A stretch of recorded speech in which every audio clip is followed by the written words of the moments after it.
ሃሌሉያ ኢየሱስ ጎይታዩ ሎም ድማ ብሩኼ ኢልና ክንእውጅና ሃሌሉያ ኤፌሶን 1:3 እቲ ብመንፈሳዊ በረኸት ዘበለ ብክርስቶስ ገይሩ ኣብ ሰማያት ዝባረኸና አቦ ጎይታና ኢየሱስ ክርስቶስ ብሩኽ ይኹን ሃሌሉያ ብክርስቶስ ብሩኽ ዘርአይ ብሩኽ ምንጨይ ብሩኽ ኣብ መርገም ንኸይመላለስ ተባሪኸ መርገም ድግምቲ ጥንቆላ ኣባይ ኣይሰርሕን ምኽንያቱ በኣምላኸይ ብሩኽ ኣብ ኩሉ ዝኸዶ ብሩኽ ዘፍጥረት 1:28 ኣምላኽ ከኣ ባርኾም ኣምላኽ ድማ ፍሬዩን ተባዝሑን ንምድሪ ከኣ ምልእዋን መለኽዋን ንዓሳ ባሕርን ንዕዋፍ ሰማይን ኣብ ምድሪ ለመም ዝብል ኩሉ እንስሳ ከኣ ግዝኡ ብሩኽ ሰብ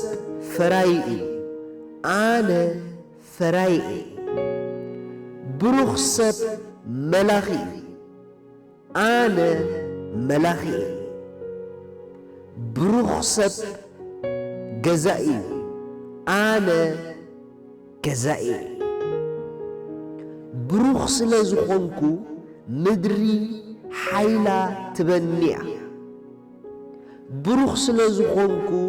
ኣብ ሃብቲ ምድሪ ይገዝኤ ከምቲ ኣብ ኩሉ ዮሴፍ ዝሓዞ ስራሕ ዝከናወን በረኸት ኣምላኽ ዝሓልፎ ዝነበረ ኣብ ኩሉ ዝሕዞ ዝጅምሮ በረኸት ኣምላኽ ኣለዎ ኣብ ኩሉ ዝሰርሖ ዘበለ ስራሕ ፍጻመ ኣምላኽ ኣለዎ ኣብ ኩሉ ዝኣትዎ ዘበለ ነገራት ምክንዋኑን በረኸቱን ኣብ ልዕለዩ ምሳሌ 10:22 በረኸት እግዚአብሔር ይህብትም ሽጋርውን ኣይውስኾን ብበረኸት ኣምላኸይ ሃብታሚ ሕይወተይ ገለ ሽጋር ኣይውስኾን እዩ ብበረኸቱ ሃብታሚ ኣብ ድኽነት በፍጹም ኣይመላለስን ብስእነት በፍጹም ኣይመላለስን ምኽንያቱ ኣብ በረኸት ኣምላኽ ዘለዎ ሽጋር የለን ምኽንያቱ ኣብ በረኸት እግዚአብሔር ዘለዎ ምስኣን የለን ካልኣይ ቆሮንጦስ 8:9 ጸጋ ጎይታና ኢየሱስ ክርስቶስ ትፈልጡ ኢኹም እሞ ንስኻትኩም በቲ ድኽነቱ ምእንቲ ክትህብትሙ ሃብታም ክንሱ ምእንታኹም ደኸየ ሃሌሉያ ድኽነት ጎይታ ወሲድዎ እዩ ኣነ ብኡኡ ሃብቲመ ድኽነት ጎይታ ስዒርዎ እዩ ደጊም ኣባይ ኣይገዝእን እዩ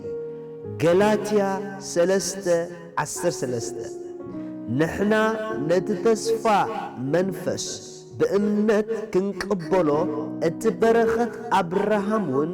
ብኢየሱስ ክርስቶስ ነህዛብ ምእንቲ ክኸውንሲ ኣብ ዕንጨይቲ ዝስቀል ዘበለ ርጉም እዩ ተጻሒፉሎ እሞ